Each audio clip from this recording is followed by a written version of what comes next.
1 syirik, 2 durhaka kepada orang tua, 3 membunuh tanpa hak, 4 zina, 5 meninggalkan sholat, 6 riba, 7 sihir, 8 sumpah palsu, 9 makan harta anak yatim, 10 korupsi dan mencuri, 11 minum khamar dan judi, 12 lari dari medan perang atau jihad, kemudian 13 fitnah dan ghibah, 14 mengadu domba atau namimah, 15 suudzon kepada Allah. Kita berlindung kepada Allah dari dosa-dosa ini. Na'udzubillah min dzalik. Kemudian rinciannya ketika bicara tentang dosa, ada dosa hati, yaitu munculnya hasad, iri, dengki. Itu yang pertama. Yang kedua, ujub, bangga diri, merasa super, itu ya. Memandang rendah orang lain, itu termasuk ujub itu. Sogibnya apa? Takabur, sombong. Riya, pamer ibadah bukan karena Allah. Kemudian syahwat yang berlebihan, memperturutkan syahwatnya, itu disebut dosa hati. Munculnya dari hati dan ada di hati walaupun tidak kelihatan. Kemudian yang ketiga disebut dosa lisan, dosa yang muncul akibat ucapan. Pertama, dusta atau bohong. Yang kedua, ghibah, yaitu menggunjing. Yang ketiga, namimah, adu domba. Yang keempat, ucapan kasar atau kotor. Dan yang kelima, mencela dan menghina. Tambahannya satu lagi, yang keempat ya, dosa sosial. Ini kita rinci supaya kita hati-hati. Saya tidak rincikan penjelasannya, tapi bisa kita rasakan ya, bisa kita pahami. Yaitu dosa sosial pertama, menzalimi orang lain. Itu dosa sosial itu.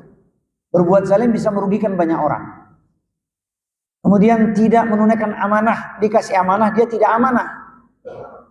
Yang ketiga, berbuat curang dalam transaksi. Kemudian melanggar hak tetangga. Yang keempatnya.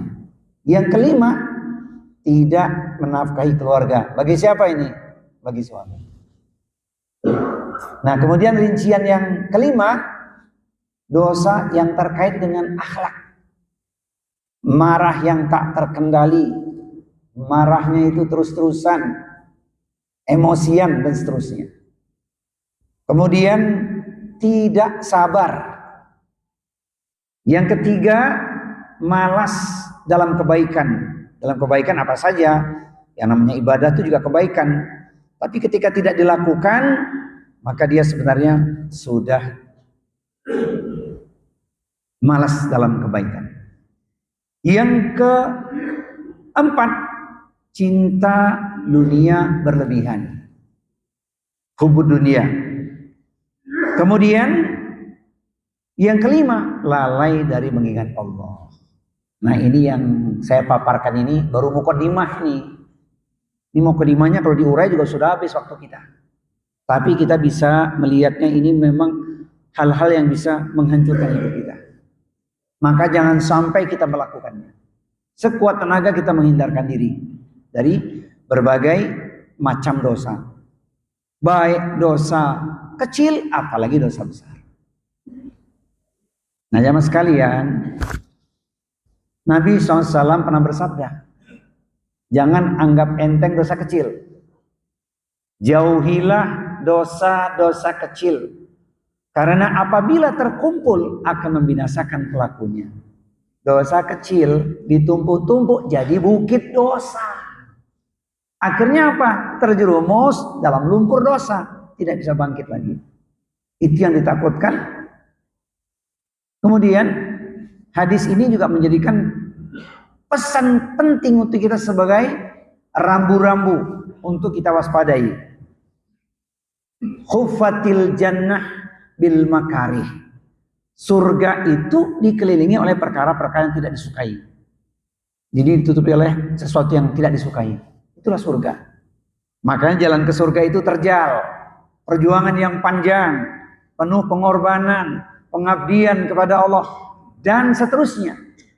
Bahkan disebutkan ingin ke surga harus ada bekalnya. Kemudian wa khufatin nar bisyahawat, dan neraka itu dikelilingi oleh syahwat atau hal-hal yang menyenangkan hawa nafsu. Maka orang sering tertipu. Indah, nikmat, tapi membuat dilaknat karena melakukan perbuatan itu. Maka kita harus waspada, harus berhati-hati, jangan sampai hal ini kita lakukan. Ingat saja ya, surga itu dikelilingi oleh perkara-perkara yang tidak disukai. Sebab setan akan menghadang kita. Sementara neraka dikelilingi oleh syahwat, setan akan mendorong kita. Terucap kalimat-kalimat yang sebenarnya nggak boleh diucapkan. Masih ada waktu, masih ada kesempatan untuk tobat. Yang penting kan akhirnya. Kalau berakhirnya husnul khotimah, kalau tidak, itu yang menakutkan. Nah, jamaah sekalian, kita masuk di rincian berikutnya ya. Apa yang menyebabkan manusia itu melakukan dosa? Jadi kalau kita bicara ini, sebenarnya ini pelajaran basic ya. Pelajaran basic bagi kita bahwa ada hal yang harus kita waspadai ketika seseorang, pertama, lemahnya iman. Imannya sedang lemah pada waktu itu, pasti akan mengikuti apa yang diinginkan oleh nafsunya. Jadi lemahnya iman ini bahaya ini. Dan ini yang ditakutkan Rasulullah Muhammad SAW. Ahwafu ma'akhafu ala ummati dhu'ful yakin. Satu yang paling aku takutkan terjadi pada umatku, yaitu rapuhnya keimanan atau lemahnya iman. Jadi orang kalau sudah lemah iman itu ya bisa menghalalkan cara, bisa ngambil jalan pintas. Itu yang menakutkan. Maka kita harus berusaha untuk menguatkan keimanan. Alas, ini yang pertama. Dua, cinta dunia berlebihan. Ini dikarenakan apa? Merasa targetnya belum terpenuhi. Hidupnya dalam kondisi susah. Hidupnya dalam keadaan ditimpa musibah bertubi-tubi. Kenapa? Belum dapat yang dia kejar. Kalau cinta dunia yang dikejar, hatinya akan lapang dari keinginan yang berlebihan. Kalau orang tidak cinta berlebihan, hatinya disempitkan dari cinta dunia. Dan itu harus kita miliki itu. Hati kita disempitkan dari cinta dunia, diluaskan untuk cinta akhirat. Maka ngejar dunia ini nggak akan tercapai. Saya pernah menyampaikan, tidak ada seorang pun di dunia ini yang bisa meraih semua impiannya, semua cita-citanya. Tidak mungkin. Karena setiap orang itu punya cita-cita yang terus berkembang. Yang digambarkan Nabi, kalau seorang sudah punya satu lembah emas, ingin dapat lembah emas yang kedua. Kalau sudah dapat lembah emas yang kedua, ingin yang ketiga. Baru berhenti ketika mulutnya sudah disumpal dengan pasir, alias wassalam. Itu dia. Kemudian yang ketiga, lalai dari mengingat Allah.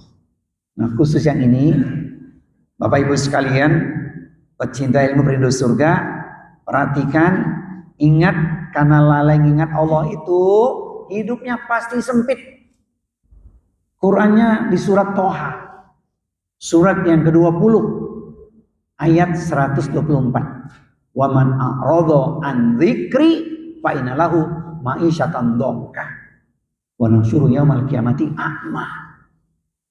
Siapa yang berpaling dari Allah, tidak ingat Allah, maka dia akan mendapati kehidupan yang sempit. Sempit itu kan susah. Dan nanti di akhirat dikumpulkan dalam keadaan buta. Nah, untuk bilang tadi. Maka kita tidak boleh dari lalai mengingat Allah. Harus kita senantiasa ingat Allah. Kelas? Ini dirinciannya nanti solusinya ya. Yang keempat, sadar atau tidak, seseorang itu bisa melakukan dosa karena lingkungan yang buruk dan salah dalam pergaulan. Pergaulan yang salah, lingkungan yang buruk menjerumuskan seseorang melakukan perbuatan dosa. Maka sangat menentukan ini. Di manakah dirimu, dengan siapakah dirimu, siapakah sohibmu. Kalau sohibnya ahli maksiat, ia terpikat, ikut sesat, dilaknat. Naudzubillah min dzalik. Jadi ini yang keempat karena lingkungan yang buruk. Insyaallah lingkungan kita baik ya Pak ya. Amin. Lingkungannya ahli-ahli ibadah semua nih. Alhamdulillah. Masya Allah. Ya. Alas. Yang kelima. Ini hati-hati ini. Menganggap dosa itu kecil atau biasa. Dapat pula dia setengah-setengah kabar gembira tapi menyesatkan. Yang penting itu kamu akhir hayat tobat. Yang penting akhir hayat husnul khatimah. Sekarang nggak apa-apa. Ini bahaya. Ini ya, hati-hati ini. Memang ada kabar gembira bagi pelaku maksiat, itu ada kabar gembira, ada. Dikatakan Rasulullah juga itu, ada. Tapi kita harus hati-hati. Inna rajula la ya'malu zamanat tawil bi amalin ahlil jannah. Summa yuhtamu lahu amalu bi amalin ahlin nar. Dahulu ada seorang melakukan perbuatan orang-orang ahli surga. Amal solehnya luar biasa. Seolah surga tinggal sejengkal di hadapannya. Tapi apa yang terjadi? Di akhir hayatnya, dia iseng-iseng bermaksiat. Melakukan perbuatan dosa. Sedang melakukan dosa. Nyawanya dicabut. Wassalam su'ul khotimah. Amal yang sekian banyak tadi, kebaikannya habis. Nah itu kan pesan yang harus kita waspadai, hati-hati. Jangan merasa kita sudah baik, amal kita sudah banyak, hati-hati. Nah Rasulullah itu memang memberikan kabar gembira di hadis tersebut. Lanjutannya, wa inna rajula la ya'malu zamanat tawil bi amalin ahlin nar summa yuhtamu lahu amaluhu bi amalin ahlil jannah. Sebaliknya dahulu ada seorang melakukan perbuatan orang-orang ahli neraka. Seolah neraka tinggal sejengkal di hadapannya. Memang. Tapi apa yang terjadi? Dia dapat hidayah. Ini yang mahal kan? Kemudian dia bertobat.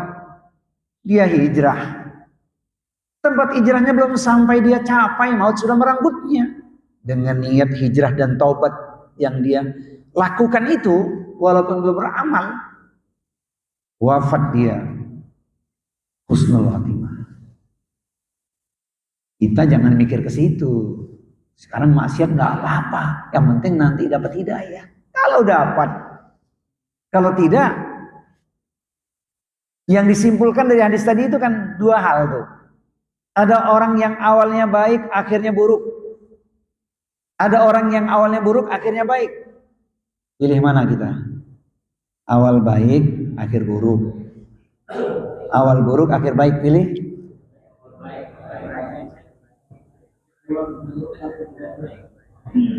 Awal baik, akhir baik. Iya begitu idealnya. Itu namanya istiqomah. Tapi ingat, kau yang berjanji, kau yang menepati. Jangan mengingkari. Kita sudah janji taat kepada Allah. Iya kan? Nah, Kemudian sebab seseorang melakukan dosa yang terus berulang, tidak segera bertobat. Ini dia. Padahal tobat itu sepanjang hayat. Kita akan rinci nanti di solusinya ya. Ini sebab seseorang melakukan dosa. Kira-kira 6 hal ini dalam kehidupan kita sudah kita saksikan belum? Sudah ngalami belum? Mungkin sebagian sudah ya. Manusia kan nggak ada yang lepas dari kekilapan dan kesalahan. Jadi tetap waspada kita. Jangan sampai kita terkena dampak dari melakukan iseng-iseng ini. Supaya ini nanti masuk dalam pesan yang diingat, saya perlu mengingatkan kembali. Di antara sebab seseorang melakukan perbuatan dosa, itu pertama karena lemahnya iman. Yang kedua, karena cinta dunia berlebihan. Yang ketiga, karena lalai dari mengingat Allah. Yang keempat, karena lingkungan yang buruk dan pergaulan yang salah atau salah dalam bergaul. Yang kelima, menganggap dosa itu kecil atau hal biasa saja. Dan yang keenam, tidak segera bertaubat. Inilah yang menyebabkan seseorang terjerumus dalam lumpur dosa. Nah, sekarang kita dimasuk kajian intinya nih. Harus kita ketahui bagaimana caranya kita menjauhi dosa menurut ajaran Islam. Tentu panduannya Al-Quran dan Sunnah. Ini yang harus kita perhatikan.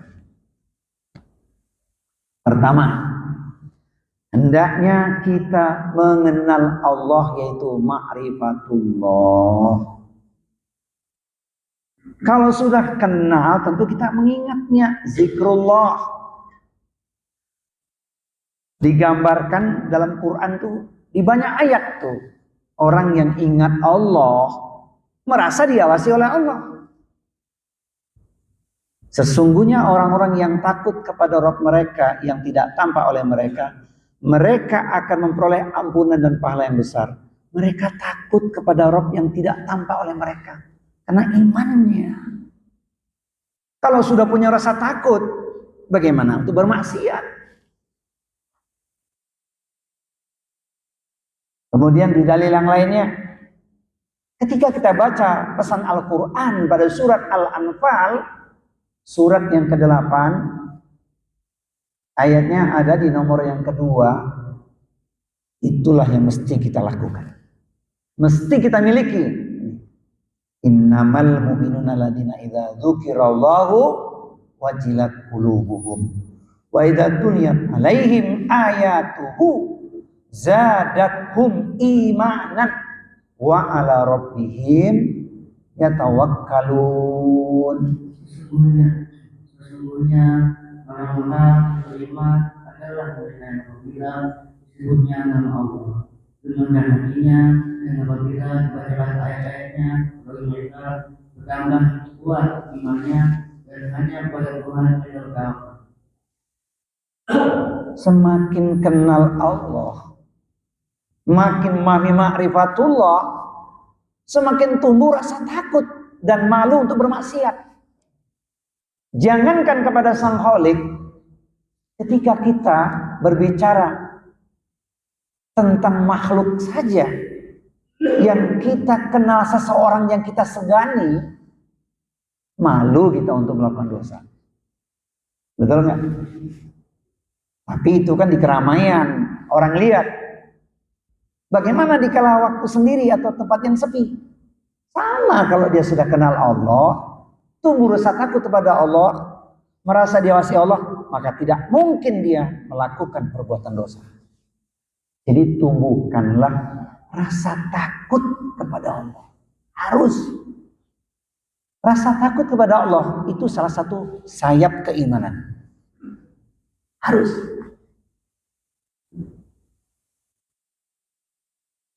Saya izin tanya nih, kalau para umahat saya tanya biasa jawabannya pas tuh. Wahai para istri, kalau sama suami itu takut atau taat? Jawabannya taat. Sebab kalau takut, jangan-jangan ada sesuatu yang disembunyikan.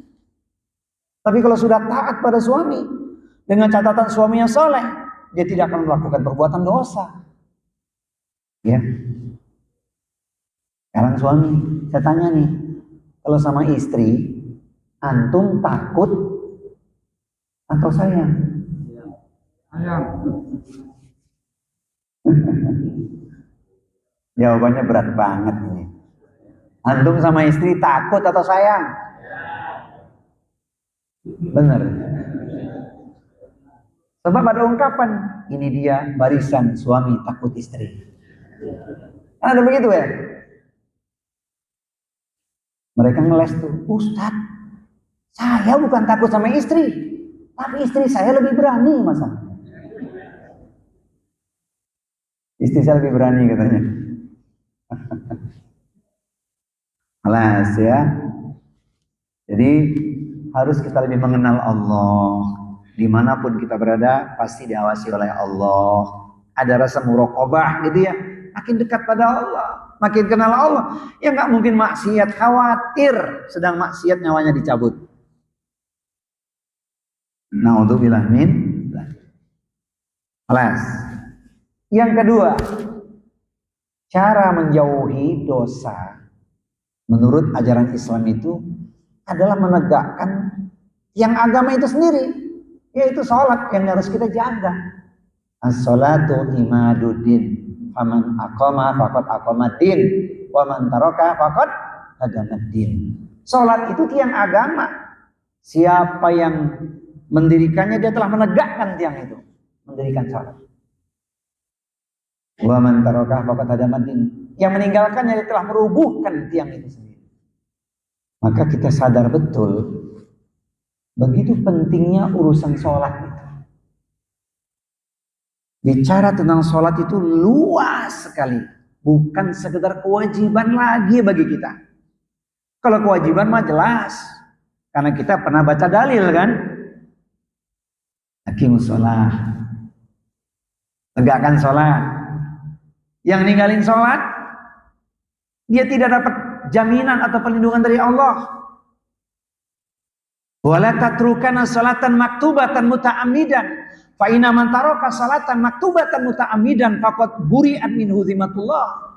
Jangan kau tinggalkan salat fardu 5 waktu dengan sengaja. Karena barang siapa meninggalkan salat fardu 5 waktu dengan sengaja, dia tidak akan mendapat jaminan atau perlindungan dari Allah. Hadis Bukhari. Cukup sampai di situ enggak? Tidak cukup. Salat kebutuhan kita. Bahkan salat jadi kenikmatan kita. Bukan sekedar kita dihapuskan dosa karena menegakkan salat. Yang kita sudah paham dalilnya memang. Bukan sekedar itu saja. Nikmatnya salat itu pintu kebahagiaan kita. Maka salat itu menjadi solusi. Solusinya apa nih Ustaz berkaitan dengan dosa? Ya tercegah perbuatan keji dan mungkar karena dia ahli sholat. Inna sholata tanha anil fahsyai wal munkar. Sholat itu mampu mencegah dari perbuatan keji dan mungkar. Betul.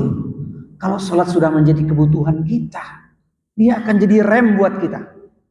Ingin maksiat, pikir panjang kita. Kenapa pikir panjang? Sholat asar yang kita lakukan tadi sudah menghapuskan dosa kita sejak duhur sampai asar. Sekarang kita bikin noktah dosa lagi, rugi kita. Maksiat kita, rugilah kita. Begitulah putaran waktu. Dari 5 waktu sholat yang kita tunaikan itu, waktu ke waktunya menghapuskan dosa-dosa kita. Masa kita buat lagi? Ada rasa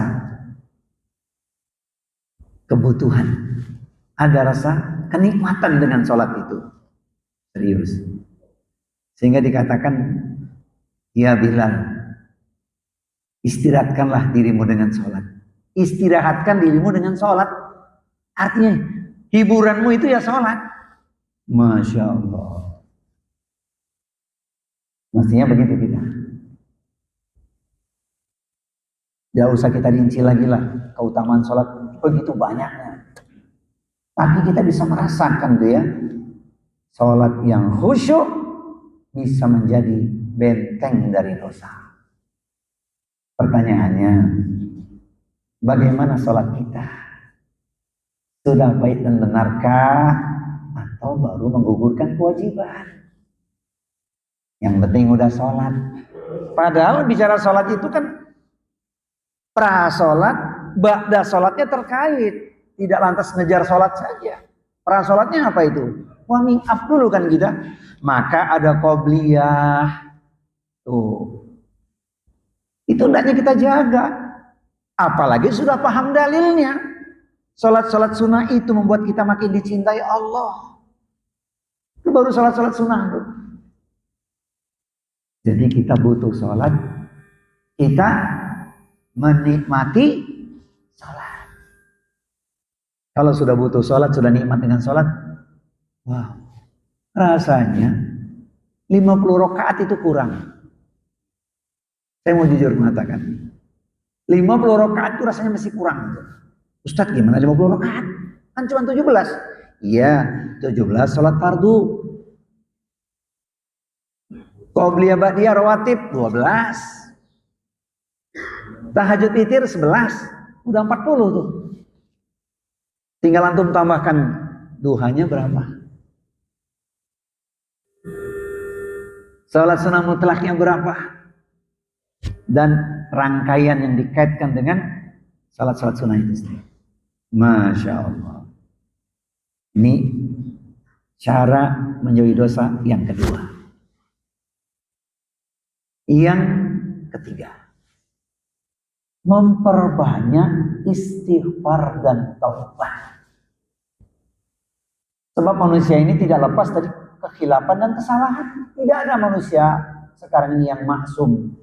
Pasti hari ini melakukan ketaatan, besok melakukan kemaksiatan, walaupun ukurannya mungkin kecil gitu ya.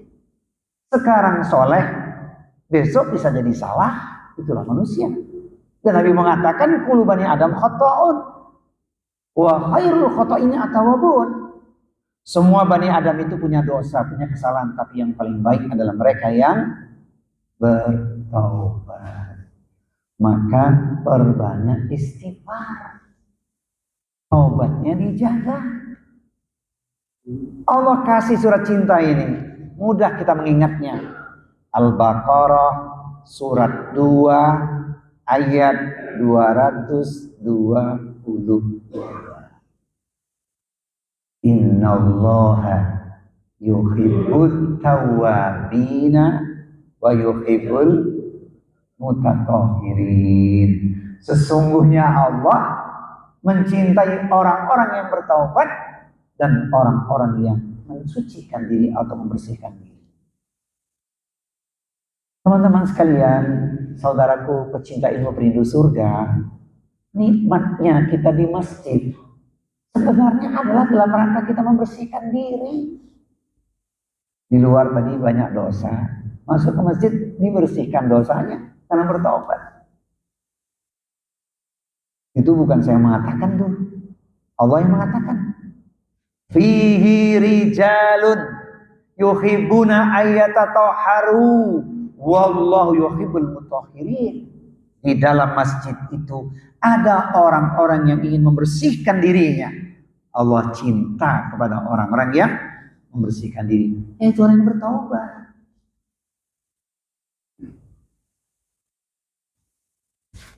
Kelas dalil yang berikutnya. Harus kita yakini kalau kita bertaubatnya benar-benar taubatan nasuha. Sungguh-sungguh bertobat kepada Allah, kita akan terbebas dari dosa, bahkan makin baik pribadi kita. Allah merubah kehidupan kita jadi lebih baik. Quran surat Al-Furqan, surat yang ke-25 ayat 70. A'udzu billahi samii'il 'aliim minasyaitonir rajim.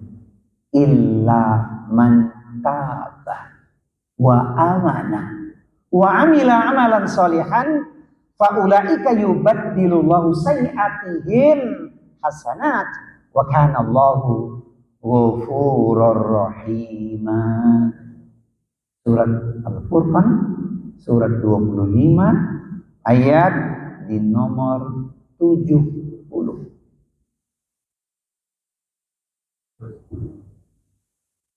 Kalau taubatnya benar, tentu niatannya taubatan nasuha, Allah akan merubah hidup kita. Al-Quran ayat 70. Kecuali orang-orang yang bertobat dan beriman dan mengerjakan kebaikan akan menjadikan bagi Allah dan mereka. Allah Maha Pengampun, Maha Penyayang.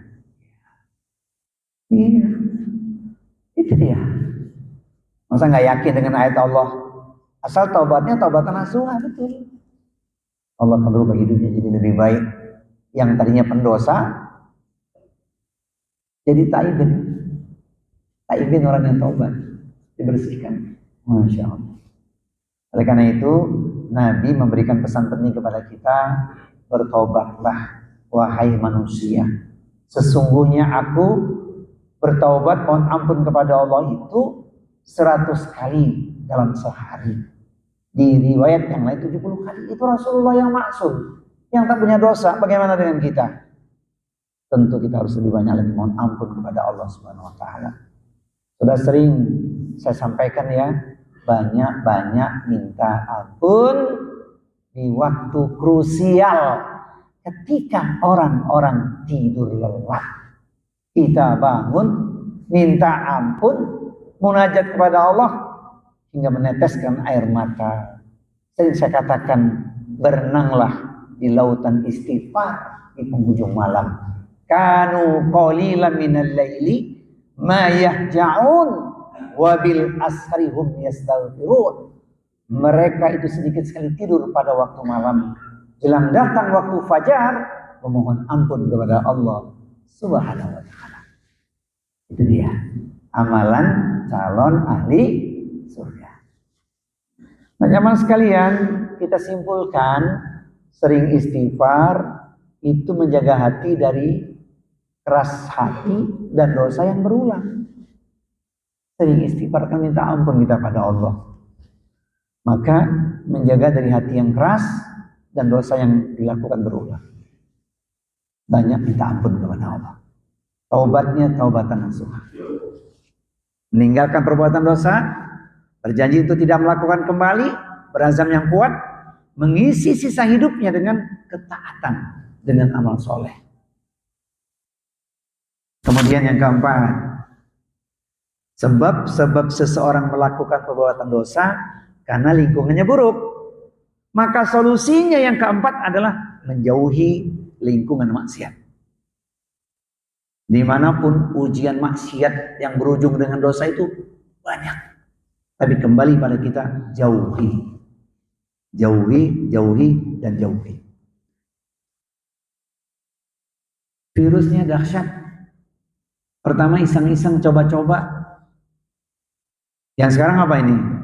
Maksiat yang merajalela ini. Mengerikan, disinyalir anak-anak usia 10 tahun itu ada 80.000 yang judi online. Tuh. Totalnya dari level tengah atas berapa triliun di situ. Karena judi online. Ini yang fitnah zaman paling berat hari ini. Maka jangan sampai kita di lingkungan yang maksiat itu. Nabi mengatakan dalam hadis Abu Daud dan Tirmidzi, al-mar'u ala dini khalilihi. Falyandur ahadukum man yukhalil. Seseorang itu tergantung agama teman dekatnya. Maka lihatlah siapa yang dia jadikan kawan akrabnya. Lingkungan yang buruk mudah menyeret ke dalam maksiat, jauhi. Kemudian cari teman yang soleh. sebagaimana perintah Allah Subhanahu wa taala. Quran surat At-Taubah surat 9 ayat 119. Ya ayyuhalladzina amanu taqullaha wa kunu ma'as-shadiqin. Wahai orang-orang yang beriman, bertakwalah kepada Allah dan bersamalah dengan orang-orang yang benar. Semoga kita termasuk di dalamnya, amin ya rabbal alamin. Orang yang benar itu kan ahli ibadah, ahli taat, ahli taubat, ya kan? Ahli syukur, ahli sabar, ahli silaturahmi, ahli dalam kebaikan. Carilah mereka, milikilah teman-teman sebanyak-banyaknya. Karena orang-orang soleh itu bersahabatnya lillahi ta'ala, bukan kepentingan sesaat. Bersahabatnya karena Allah. Tidak ada udang di balik, nggak ada. Saya sematkan tuh di dalam syair saya, milikilah teman-teman yang soleh lillahi ta'ala. Ya, komunikasi lewat udara, walau dengan media WA. Bersahabatlah lillahi ta'ala agar kelak kita bersama di surga. Saya riwayat sahabat Anda. Begitu, cari teman-teman yang baik ya. Salah pilih teman bahaya. Nyesalnya bukan cuma di dunia, sampai di akhirat nanti nyesalnya. Ya wailata laitani lam atakhid fulanan khalila. Sungguh celaka aku, mengapa dahulu aku jadikan dia sebagai kawan akrabku. Nyesalnya sudah di neraka. Nah, untuk bilang min. Kelas yang kelima. Cara menjauhi dosa, maksiat dan sejenisnya. Yang kelima adalah dengan menyibukkan diri dengan kebaikan. Sibukkan diri kita dengan kebaikan, yaitu amal soleh. Ya. Dan memang ada pesan tuh. Ittaqillaha haitsu ma kunta wa atbi sayyi'atal hasanata tamhuha. Itu ya. Lakukanlah kebaikan setelah keburukan. Kita sudah disuruh takut tuh, ittaqillaha haitsu ma kunta, takutlah kepada Allah dimanapun kau berada. Wa atbi sayyi'atal hasanata tamhuha, iringi tutup perbuatan buruk dengan kebaikan. Kebaikan lakukan untuk tutup keburukan. Niscaya kebaikan itu akan menghapus keburukan tersebut. Tamhuha, menutup keburukan itu. Belum lagi janji Allah, Masya Allah. Banyak amal soleh membuat waktu dan hati tak sempat untuk maksiat. Betul atau benar? Fa'idha faraghta fansab.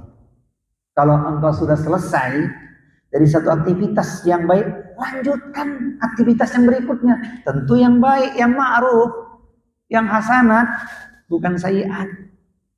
Nggak sempat waktunya untuk maksiat. Nggak sempat lagi. Hatinya bersih. Gimana tuh Ustaz? Biar selalu sibuk dengan kebaikan. Lisan isi dengan zikrullah. Hati senantiasa bangun dengan nilai-nilai apa? Ikhlas, sabar, hati. Anggota badan kita gerakkan, diantaranya ke majelis ilmu seperti sekarang ini, Masya Allah. Ada luang waktu, silaturahmi dan lain-lain. Apalagi kalau kita ingat pesan Al-Quran yang satu ini. Nah, ayat ini nanti akan kita luaskan di tema bulan berikutnya. Tapi nggak apa-apa dibaca ya, supaya kita semangat ya. Jadi kalau kita berbuat baik itu, kita sedang merubah hidup kita. Supaya jadi lebih baik. Ini janji Allah nih, Quran surat 16. Nanti kita luaskan temanya bulan depan. Lautan fastabiqul khairat, temanya itu bulan depan. Lautan fastabiqul khairat, tema kita bulan depan. Nah, ayat ini sebagai pemantiknya. Man amila sholihan min dzakarin aw untha wa huwa mu'minun falanuh yana hayatan thayyibah walanadziyannahum ajrahum bi ahsani ma kanu ya'malun. 1697. Ini dia. Jadi kalau kita menyibukkan diri dengan kebaikan, hidup kita akan lebih baik. Hidupnya dunia akhirat insyaallah. 1697. Ayat 97. Barang siapa yang mengerjakan kebaikan, baik laki-laki maupun perempuan, dalam keadaan beriman, maka pastikan akan kami berikan padanya kehidupan yang baik dan akan kami beri balasan dan pahala yang lebih baik dari apa yang kami berkatinya. Itu kabar gembira ya. Ingat Quran 16, surat 16 ya. An-Nahl 97. Semangat dalam kebaikan. Rugi kalau nggak semangat ya. Semangat mati, nggak semangat juga mati. Mendingan semangat mati, nggak semangat mati. Mendingan semangat hidup. Hidup hatinya gitu ya. Begitu. Yang ke-6. Kalau sudah ingat yang ke-6 ini, gimana mau maksiat sih? Yaitu mengingat kematian dan akhirat. Ya Allah Karim. Kematian itu kan nasihat yang paling jujur. Ketika kita saksikan yang berpulang ke rahmatullah orang baik, kita akan mendapatkan sesuatu yang bernilai. Ya Allah, aku juga nanti ketika wafat ingin seperti dia. Ada tanda-tanda husnul khotimah, kan begitu. Sebaliknya ketika kita mendengar kabar atau menyaksikan yang berpulang itu ahli maksiat atau pendosa, kita berlepas diri. Ya Allah, jangan aku sampai mengalami seperti itu. Itu nasihat yang paling jujur kematian. Nasihat yang paling jujur adalah kematian. Nabi mengatakan dalam hadis Tirmidzi, hadisnya Hasan,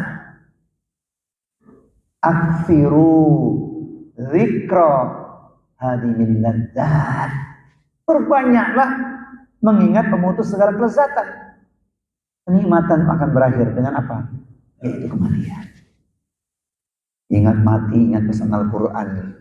Kullu nafsin dha'iqatul maut wa innama tuwaffawna ujurakum yaumal qiyamah faman zuhziha 'anil nari wa udkhilal jannah faqad faz wa mal hayatud dunya illa mata'ul ghurur. Supaya terjemahannya tidak ada kesalahan sama sekali ya. Tolong dibuka. Saya pengen dengar suaranya Pak Darsono nih. Suaranya lantang nih soalnya. Kasih. Oh, dia udah kenyang tadi. Ya Pak. Surat 3 Ali Imran 185. Ini ayat menggetarkan kita ini. Ini ayat kematian, tapi ada kata kunci di situ. Surat Al-Imran ayat 185. Iya. Setiap yang bernyawa akan merasakan mati. Dan hanya pada hari kiamat sajalah diberikan dengan sempurna balasannya. Barang siapa dijauhkan dari neraka dan dimasukkan ke dalam surga, sungguh dia memperoleh kemenangan. Kehidupan dunia hanyalah kesenangan yang berdaya. Berarti kita pengennya jadi ahli surga. Kemenangan yang sebenarnya itu kalau sudah pasti masuk surga. Nah, kita belum nih. Baru surga kelas dunia di majelis ilmu.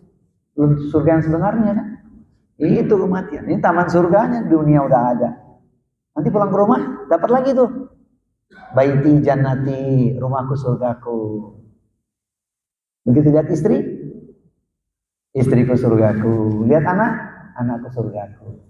Dan seterusnya.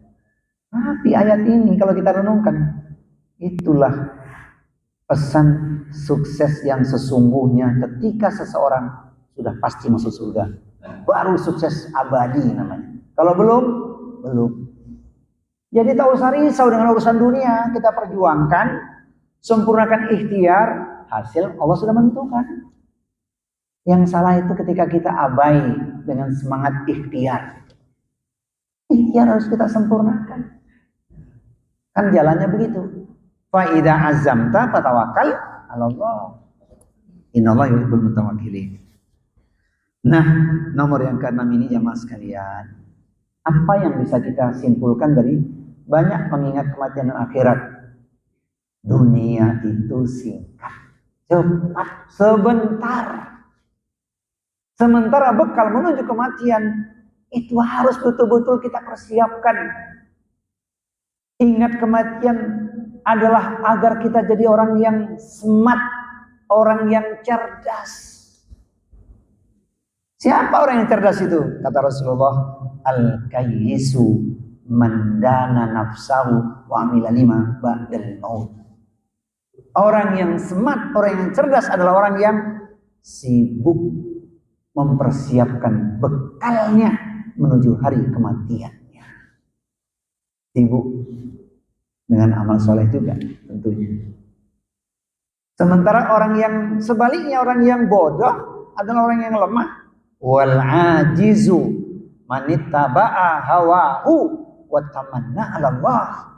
Orang yang rapuh, orang bodoh, orang lemah adalah mereka yang memperturutkan hawa nafsunya dan hanya berangan-angan Allah akan mengampuni dosa-dosa dan kesalahan-kesalahannya. Bagaimana mungkin Allah mengampuni dosa kalau tidak beramal, tidak bertaubat? Mengingat kematian membuat kita berhenti menikmati dosa. Dosa itu nikmat, Pak, walaupun sesaat. Iya.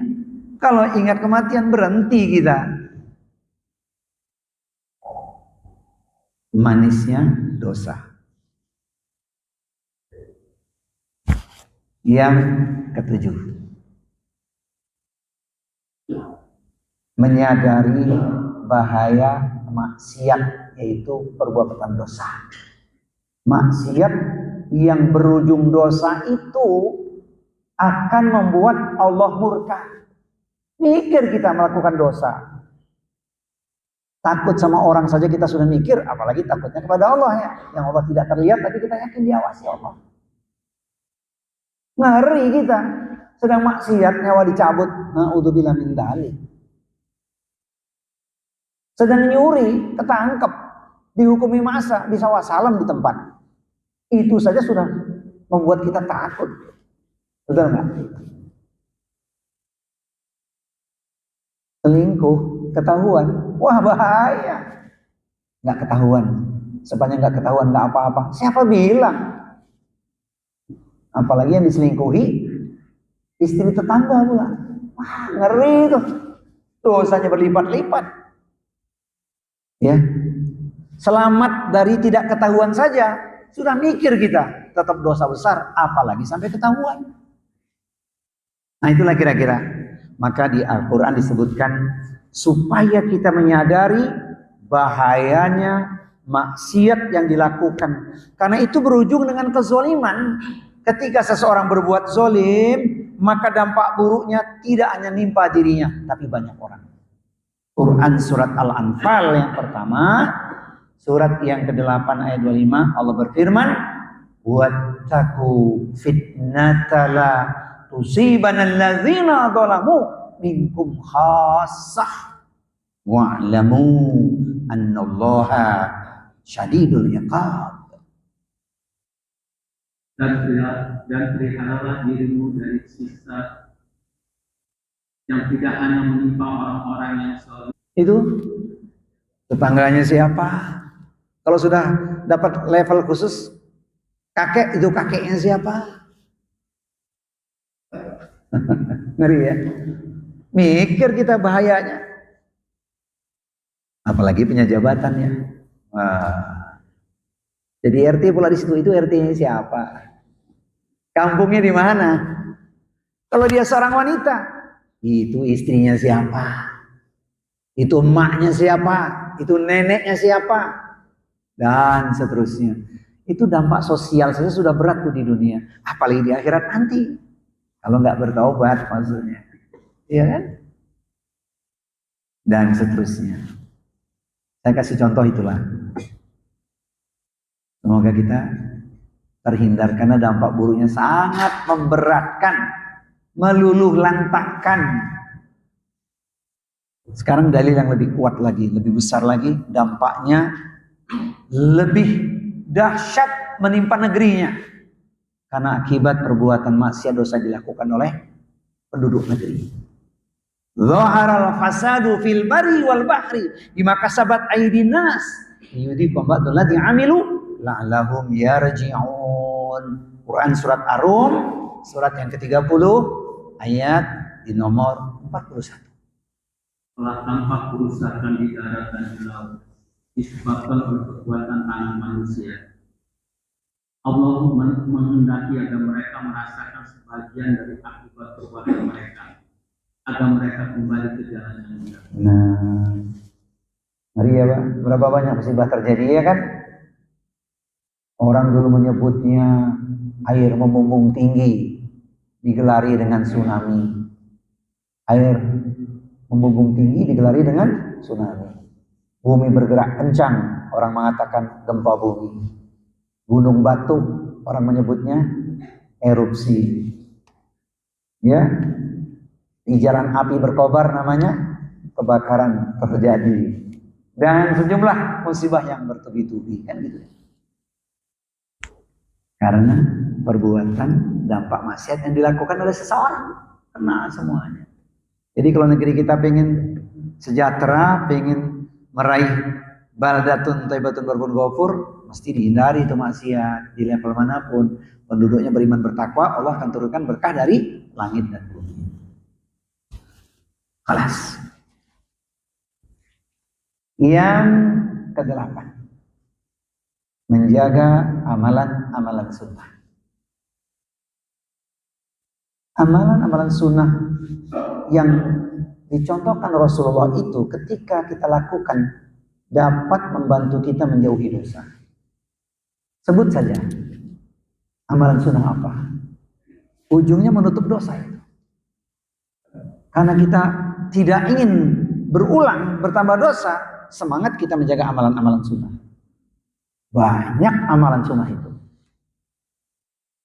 Yang paling sederhana deh, jaga aja wudhu. Wudhu itu kan pesan kesucian diri, kesucian jiwa. Jaga wudhu berarti jaga diri dari maksiat kan. Itu filosofinya kan begitu. Baru ngomongin wudhu. Habis wudhu, nunggu waktu, sholat sunnah. Wah itu Masya Allah. Wa may yazalu abdi yataqarrabu ilayya binawafil hatta uhibbahu. Dan hambaku yang terus-menerus mendekatkan dirinya kepadaku dengan sholat-sholat sunnahnya, dimaknai oleh para ulama amalan-amalan sunnahnya, maka aku semakin mencintainya, cintanya Allah. Zikir pagi kita berlindung, zikir petang kita berlindung, tilawah Al-Quran makin dekat. Nah, malam Jumat kalau lagi malam hari ini ya, paketnya banyak tuh. Paket lengkap malam Jumat nih. Amalan paling banyak malam Jumat nih. Masya Allah. Jadi harus kita semangat jadikan sunnah itu juga kebutuhan. Bukan lagi hanya menambahkan, tapi kebutuhan. Saya ringkas ya, yang ke-8. Kemudian yang ke-9.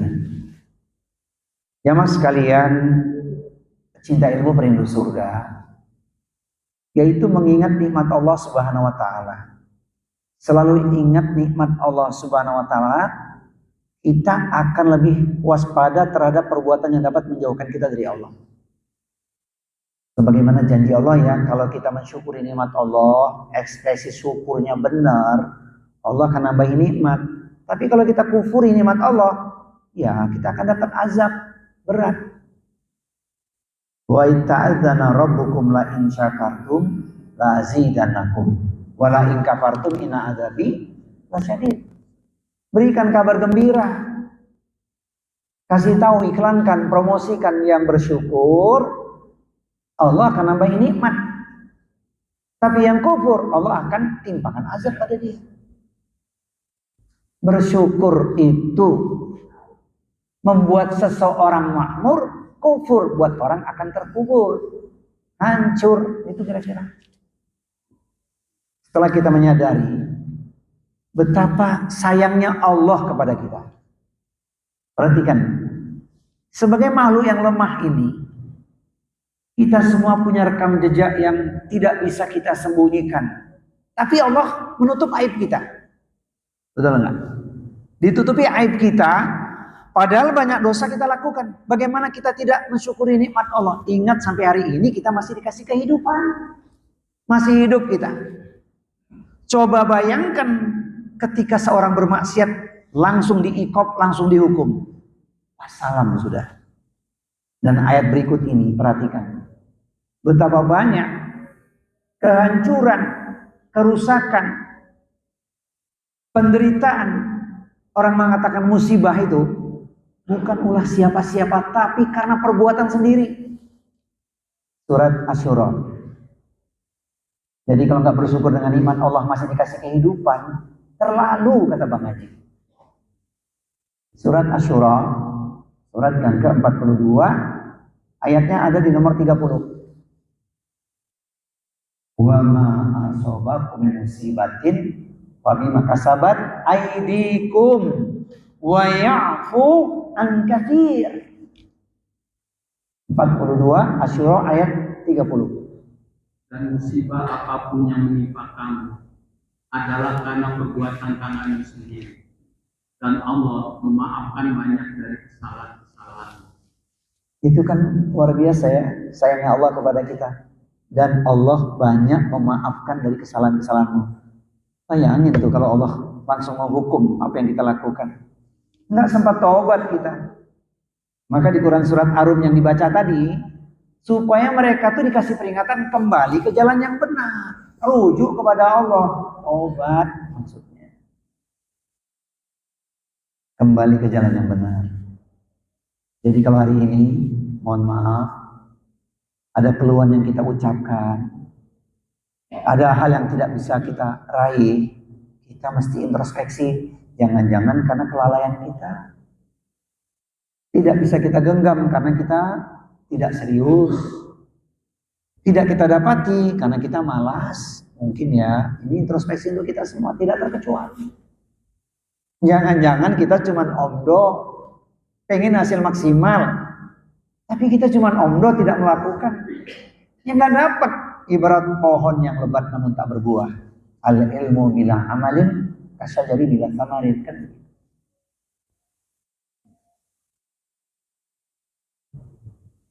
Jadi nomor ini menyadarkan kita, mumpung kita masih dikasih kesempatan, masih dikasih nikmat, manfaatkan sebaik-baiknya.